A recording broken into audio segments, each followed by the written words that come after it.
Review report ഏകകണ്ഠമായി അംഗീകരിക്കുകയുണ്ടായി. ഇപ്രാവശ്യം ഇടതുപക്ഷ ജനാധിപത്യ മുന്നണി നേരിട്ട പരാജയം ഉൾപ്പെടെയുള്ള കാര്യങ്ങൾ സംബന്ധിച്ച് കേരളത്തിലെ എല്ലാ സംഘടനാ ഘടകങ്ങളുമായി ബന്ധപ്പെട്ട് ആഴത്തിലുള്ള വിമർശനവും സ്വയം വിമർശനവും കേൾക്കണം. അതുകൂടി ചേർത്ത് വേണം സംസ്ഥാന റിവ്യൂ തയ്യാറാക്കാൻ എന്ന് പാർട്ടി ആദ്യം തന്നെ തീരുമാനിച്ചിരുന്നു. ആ അർത്ഥത്തിൽ ഏതാണ്ട് 40,000-ത്തിലധികം ഘടകങ്ങൾ, അതിലുള്ള ലക്ഷക്കണക്കിന് സഖാക്കളുടെ അഭിപ്രായം കേട്ടതിന് ശേഷമാണ് ഞങ്ങൾ ഈ റിവ്യൂ റിപ്പോർട്ട് സംസ്ഥാന കമ്മിറ്റി ഏകകണ്ഠമായി അംഗീകരിച്ചത്. ഇന്നത്തെ രാഷ്ട്രീയ സാഹചര്യത്തിൽ CPM-ന് ഏറ്റെടുക്കാനുള്ള കർമ്മ പദ്ധതികൾ, അതിനായി വിപുലീകൃത സംസ്ഥാന കമ്മിറ്റി, പാർട്ടി സംസ്ഥാന കമ്മിറ്റി മാത്രമല്ല, അതോടൊപ്പം ജില്ലയിലെ പ്രധാനപ്പെട്ട നേതാക്കളായും മറ്റ് മേഖലയിൽ പ്രവർത്തിക്കുന്ന പ്രധാനപ്പെട്ട നേതാക്കളുടെയും ഒരു യോഗം സംസ്ഥാന വിപുലീകൃത യോഗം എന്ന നിലയിൽ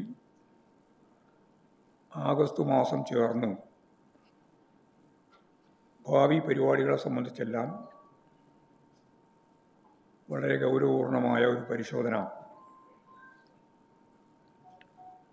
അടിസ്ഥാനപരമായ കാര്യങ്ങളിൽ ഉറച്ചു നിന്നുകൊണ്ട് ഇന്നത്തെ വർത്തമാന കാലഘട്ടത്തിൻ്റെ സവിശേഷതകൾ കൂടി കണക്കിലെടുത്ത് ഇങ്ങനെ നമുക്ക് ഫലപ്രദമായി സംഘടനാ രാഷ്ട്രീയ ധാരണയോടെ മുന്നോട്ടേക്ക് പോകാം എന്നുള്ള കൃത്യമായ പരിപാടിയാണ് ആഗസ്റ്റ് മാസത്തോടുകൂടി ഞങ്ങളിപ്പോൾ ഉദ്ദേശിക്കുന്നത്. ഈ ഒരു പ്രക്രിയയിൽ ഇതിലേക്ക് കടക്കുന്നതിൻ്റെ മുന്നോടിയായി ജനങ്ങളുടെ ആകെ അഭിപ്രായം, ഇപ്പോൾ ഞങ്ങൾ പാർട്ടി ഘടകങ്ങളെയാണ് കേട്ടത്. നേരത്തെ പറഞ്ഞതുപോലെ അതിലുള്ള പാർട്ടി സഖാക്കളുടെ ചർച്ചയുമാണ് ഞങ്ങൾ കേട്ടത്. എല്ലാ ജനങ്ങളുടെയും, CPI മാത്രമല്ല, ഞങ്ങളുടെ അനുഭാവികൾ മാത്രമല്ല, അല്ലാത്തവർ ഉൾപ്പെടെയുള്ള എല്ലാവരുടെയും അഭിപ്രായങ്ങൾ തേടാൻ ഞങ്ങളിപ്പോൾ തീരുമാനിച്ചിട്ടുണ്ട്. വാട്സപ്പ് നമ്പർ വഴിയും അതുപോലെ തന്നെ മെയിൽ വഴിയെല്ലാം എല്ലാവർക്കും പാർട്ടിയുടെ ഞാൻ ഈ പറഞ്ഞ ഈ കാലഘട്ടത്തെ അഭിമുഖീകരിക്കുന്ന വെല്ലുവിളികളെങ്ങനെ നമുക്ക് വിജയകരമായി നേരിടാം, കേരളത്തെ ഇനിയും ഫലപ്രദമായിട്ട് എങ്ങനെ അതിൻ്റെ സത്പാരമ്പര്യങ്ങൾ അടിസ്ഥാനപ്പെടുത്തി മുന്നോട്ടേക്ക് നയിക്കാം എന്നുള്ള കാര്യത്തിൽ എല്ലാവരുടെയും പൂർണ്ണമായ പിന്തുണ നേടുക. പത്രപ്രവർത്തകർ ഉൾപ്പെടെയുള്ള എല്ലാവരുടെയും, മാധ്യമ മേഖലയിൽ പ്രവർത്തിക്കുന്നവരുൾപ്പെടെയുള്ള എല്ലാവർക്കും അവരുടേതായ അഭിപ്രായങ്ങൾ പറയാനുള്ള ഒരു ജനാധിപത്യ രീതി ഞങ്ങളിതിലൂടെ കൈകാര്യം ചെയ്യുകയാണ്.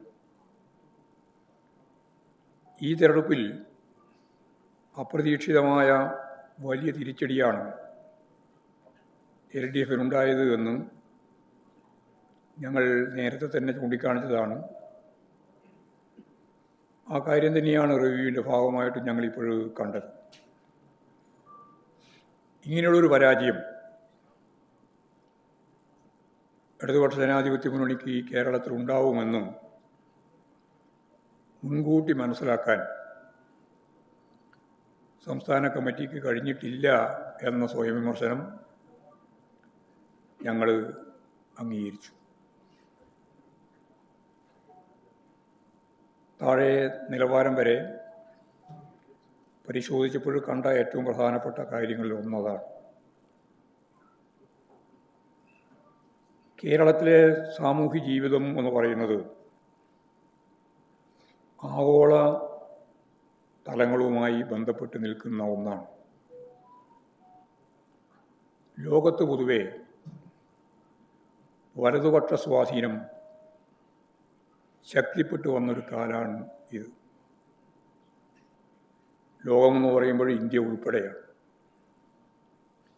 ഈ വലതുപക്ഷ വൽക്കരണത്തിൻ്റെ, വലതുപക്ഷ സ്വാധീനത്തിൻ്റെ, ശക്തികളുടെ എല്ലാം സ്വാധീനം കേരളത്തിൻ്റെ ചിന്താമണ്ഡലത്തിലും ഉണ്ട് എന്ന കാര്യം നമുക്കെല്ലാവർക്കും അറിയാം. കേരളം ഒറ്റപ്പെട്ട ഒരു തുരുത്ത് പോലെ നിൽക്കുകയല്ല, ലോക സമ്പദ് വ്യവസ്ഥയുമായിട്ട് ഏറ്റവും കൂടുതൽ ബന്ധപ്പെട്ട് നിൽക്കുന്ന ഒരു നാടാണ് നമ്മുടെ കേരളം. സ്വാഭാവികമായി LDF സർക്കാരിൻ്റെ പ്രവർത്തനങ്ങൾ പൊതുവെ ജനങ്ങൾ സ്വീകാര്യത നേടുക, നൽകുക ആണ് ചെയ്തത്. എന്നാൽ നിർമ്മാണ മേഖലയുൾപ്പെടെയുള്ള പരമ്പരാഗത മേഖലയിൽ ജനങ്ങളുടെ ചില പ്രശ്നങ്ങൾ പൂർണ്ണമായി പരിഹരിക്കാനായിട്ടില്ല എന്ന പ്രശ്നം താഴെ ചർച്ച ചെയ്യുമ്പോൾ ശക്തിയായിട്ട് ഉയർന്നു വന്നിട്ടുണ്ട്. അത് ജനങ്ങളിലുണ്ടാക്കിയ അസംതൃപ്തി തെരഞ്ഞെടുപ്പിൽ ഇടതുപക്ഷത്തിന് പ്രതികൂലമായി ബാധിച്ചിട്ടുണ്ട് എന്ന കാര്യവും റിവ്യൂവിൻ്റെ ഭാഗമായിട്ട് ഞങ്ങൾ കണ്ടു. ഏതാണ്ട് 30 മണ്ഡലങ്ങളിൽ BJP വോട്ടുകൾ UDFന് നൽകുകയും ചില മണ്ഡലങ്ങളിൽ UDFന് അവർക്ക് ജയിക്കാൻ സാധിക്കില്ല എന്ന് കാണുന്ന ചില മണ്ഡലങ്ങളിൽ അവർ BJPക്ക് വിജയിക്കാൻ വോട്ട് നൽകുകയും ചെയ്യുന്ന ഒരു UDF-BJP ഡീല് ഞങ്ങൾ കണ്ടു. അത് ഈ തിരഞ്ഞെടുപ്പിൻ്റെ ഭാഗമായിട്ടുണ്ടായ വളരെ പ്രധാനപ്പെട്ട ഒരു കാര്യമാണ്. തിരഞ്ഞെടുപ്പ് ഘട്ടത്തിൽ രാഹുൽ ഗാന്ധി ഉൾപ്പെടെ കേരളത്തിൽ വന്നിട്ട് CPM-നെതിരായിട്ട് പ്രസംഗിച്ചത്, പ്രത്യേകിച്ച് ഇടതുപക്ഷ ജനാധിപത്യ മുന്നണിക്കെതിരായി പ്രസംഗിച്ചത് എന്തുകൊണ്ട് പിണറായി വിജയനെ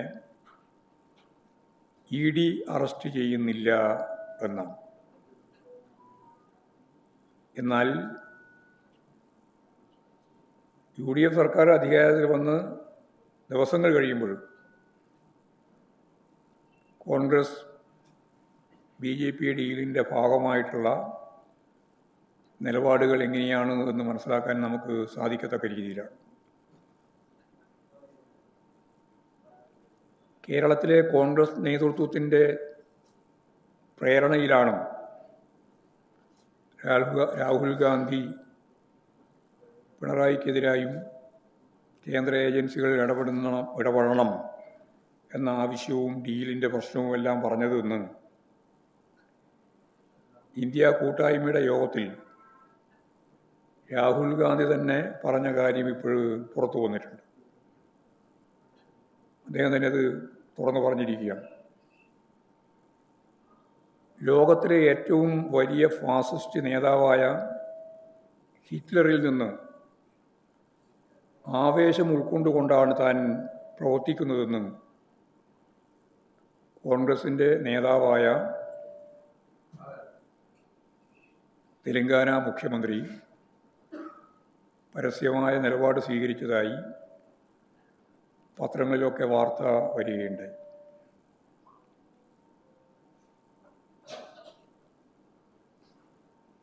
അപ്പോൾ രേവന്ത് റെഡ്ഡിയുടെ നിലപാട് ലോകം കണ്ട ഏറ്റവും ക്രൂരനായ ഫാസിസ്റ്റ് നേതാവിൻ്റെ അനുയായിയെ പോലെയാണ് കാര്യങ്ങൾ അവതരിപ്പിക്കുന്നത്. ഇതും പഴയ അടിയന്തരാവസ്ഥ കാലഘട്ടവും കൂട്ടിച്ചേർത്താൽ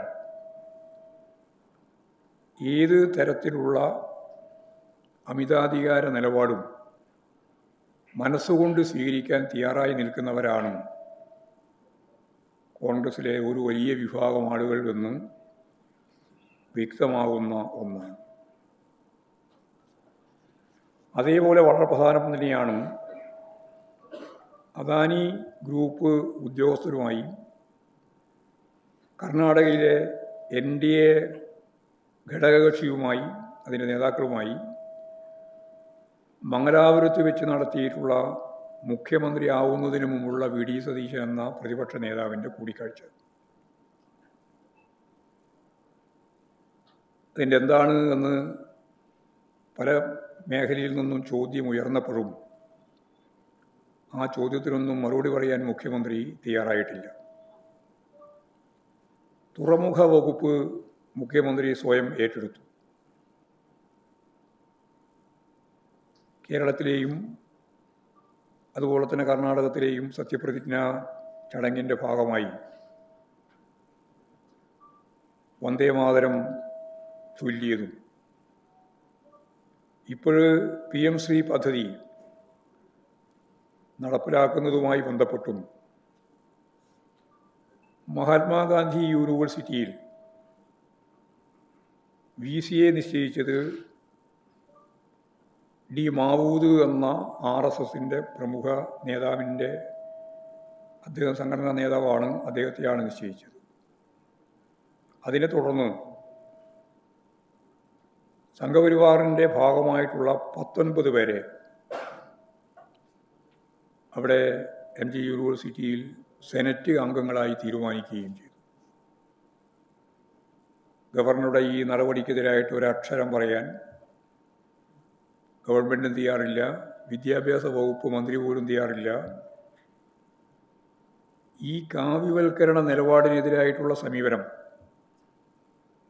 ഇടതുപക്ഷ ജനാധിപത്യ മുന്നണി എല്ലാ സന്ദർഭത്തിലും ശക്തിയായിട്ട് ഉയർത്തിയതാണ്. പക്ഷെ യാതൊരു പ്രതികരണവുമില്ലാതെ, പ്രതിഷേധവുമില്ലാതെ സർവകലാശാല പൂർണ്ണമായും ഉന്നത വിദ്യാഭ്യാസം കാവ്യവൽക്കരണത്തിലേക്ക് നയിക്കുന്ന സമീപനത്തിന് കൂട്ടുനിൽക്കുന്ന നിലപാടാണ് ഇവിടെ കണ്ടിട്ടുള്ളത്. ഇപ്പോൾ UDF സർക്കാർ അധികാരത്തിൽ വന്നതിന് ശേഷം നടപ്പിലാക്കിയിട്ടുള്ള കോൺഗ്രസിൻ്റെയും BJPയുടെയും ഡീൽ വ്യക്തമാക്കുന്നതാണ് ഈ കാര്യം. കേരളത്തിൽ 3 സീറ്റിൽ BJP ജയിക്കുകയുണ്ടായി. അതീവ ഗൗരവമുള്ള പ്രശ്നം തന്നെയാണ്. ആ റിസൾട്ട് പ്രഖ്യാപിച്ച ദിവസം രാജീവ് ചന്ദ്രശേഖരൻ എന്ന BJPയുടെ കേരളത്തിലെ നേതാവ് പറഞ്ഞത്, ഞങ്ങൾ ഈ തെരഞ്ഞെടുപ്പിൽ ലക്ഷ്യമിട്ടത് CPMനെയും ഇടതുപക്ഷ ജനാധിപത്യ മുന്നണിയെയുമാണ് എന്നാണ്. അന്ന് പറയുമ്പോൾ എത്രത്തോളം എന്നുള്ളതിന് ജനങ്ങൾക്ക് വ്യക്തതയുണ്ടായിരുന്നില്ല. ഞാൻ നേരത്തെ പറഞ്ഞ 30 നിയോജക മണ്ഡലങ്ങളിൽ BJP വോട്ട് UDFന് അനുകൂലമായിട്ട് മറച്ച ഒരു പശ്ചാത്തലത്തിൽ നിന്നുകൊണ്ടാണ് ആ വോട്ട് കൂടി നേടിയിട്ടാണ് അവർ 100+ പറഞ്ഞത് എന്ന് ഇപ്പോഴാണത് ഗൗരവപൂർവ്വം ആഴത്തിൽ പഠിക്കുമ്പോൾ മനസ്സിലാക്കാൻ സാധിക്കുന്നത്.